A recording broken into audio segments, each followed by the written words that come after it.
Sejam bem-vindos ao Nerdologia. Eu sou o Átila, biólogo, pesquisador e sempre olhando para cima. Hoje nós vamos ver por que nós fomos à Lua e não voltamos mais, e por que ainda tem gente que não acredita nisso. Em 21 de julho de 1969, Buzz Aldrin descia na Lua e dava o seu pequeno grande passo em um mundo alienígena. Até hoje, o único que exploramos. Nos próximos 3 anos, foram mais de 5 alunissagens, com as missões Apollo 12, 14, 15, 16 e 17, com direito a golfe e passeio de jipe lunar. Só a Apollo 13 que não pousou pelas complicações que o astronauta Tom Hanks mostra.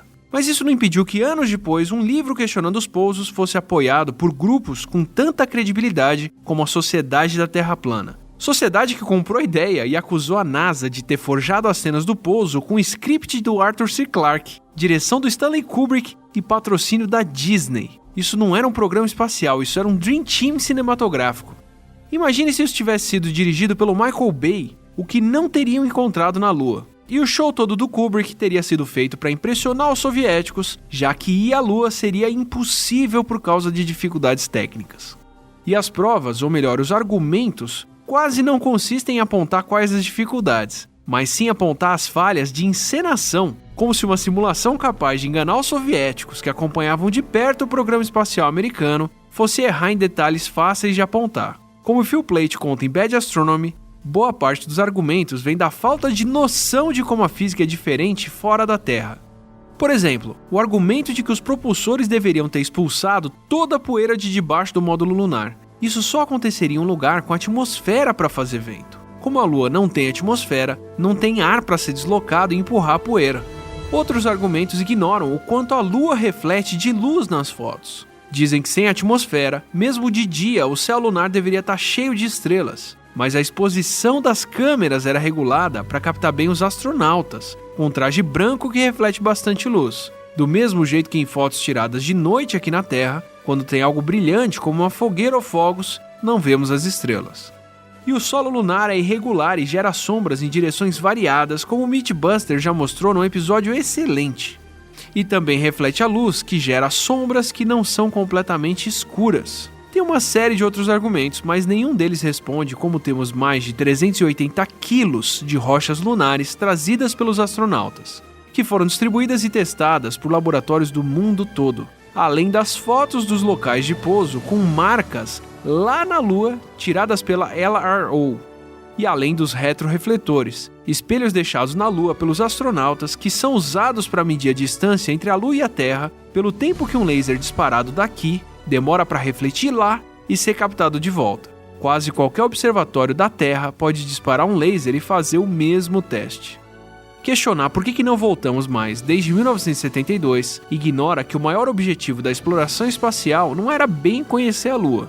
O programa Apollo foi algo muito caro, mesmo para os padrões americanos. Em pouco mais de 10 anos, a NASA gastou 24 bilhões de dólares, o equivalente a cerca de 130 bilhões de dólares em 2016, ou quase 100 vezes o orçamento do Brasil para a ciência nesse ano.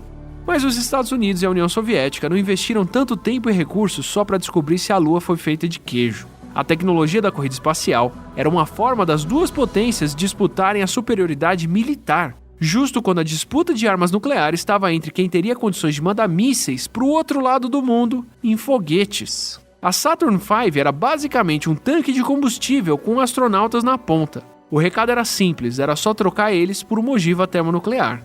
Não é à toa que os Estados Unidos dependeu de quem desenvolveu os mísseis alemães na Segunda Guerra Mundial, como o Felipe já explicou. E a mesma tecnologia que permitia colocar pessoas e satélites em órbita e mandar sondas para outros planetas, como a Voyager 1, que espiou Júpiter e Saturno, permitia colocar satélites espiões em órbita e saber o que o inimigo estava fazendo. Tanto que a Agência de Reconhecimento Nacional Americana, a NRO, ainda é a agência que faz os maiores lançamentos de satélites para o espaço.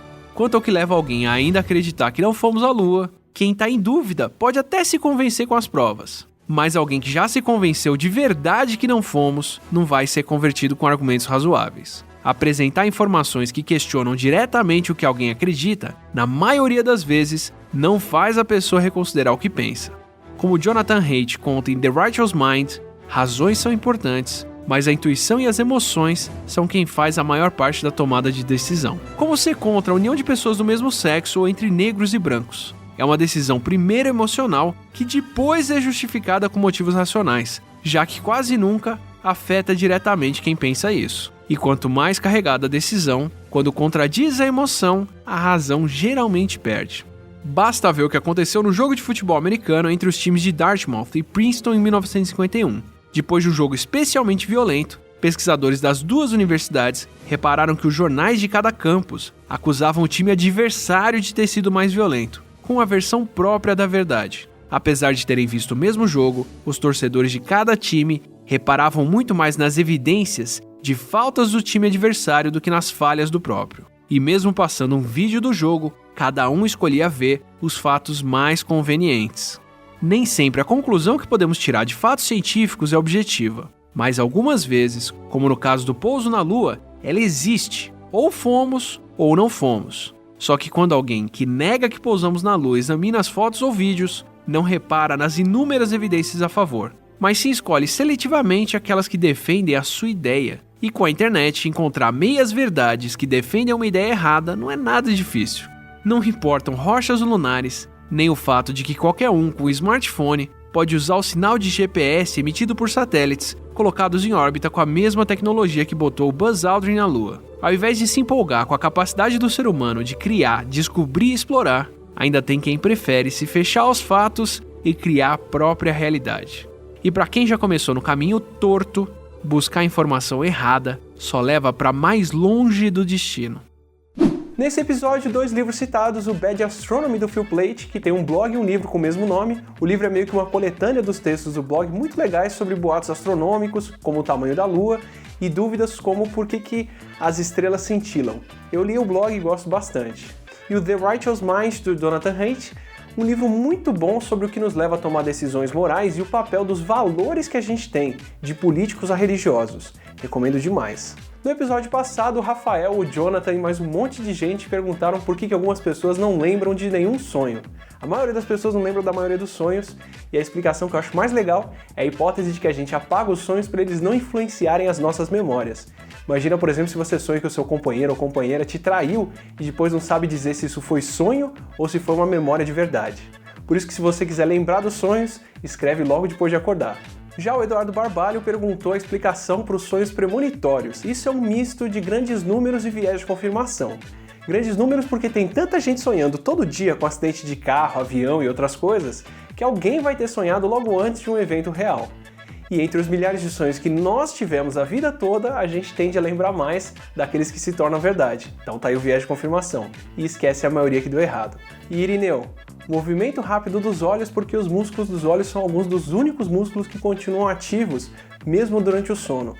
Tanto que nos experimentos com sonhos lúcidos, se mede que a pessoa está dormindo por causa das ondas cerebrais e se mede que ela tem controle do que está fazendo pelo movimento que ela faz dos olhos com eles mesmo fechados. E para começar o ano fazendo limpeza, eu vou aproveitar uma correção que fizeram para um episódio antigo. O Chico Camargo fez um vídeo lá no Globologia corrigindo um episódio sobre teoria do caos. No episódio eu chamo um fenômeno caótico de estocástico, mas não é o caso. Estocástico é um evento aleatório. Para entender o que eu quero dizer com isso, o link está aqui na descrição. Um ótimo ano novo para todos, com bastante ciência pela frente. Não se esqueça de curtir, compartilhar o vídeo e assine o canal para mais superproduções para enganar russos. E até a próxima quinta.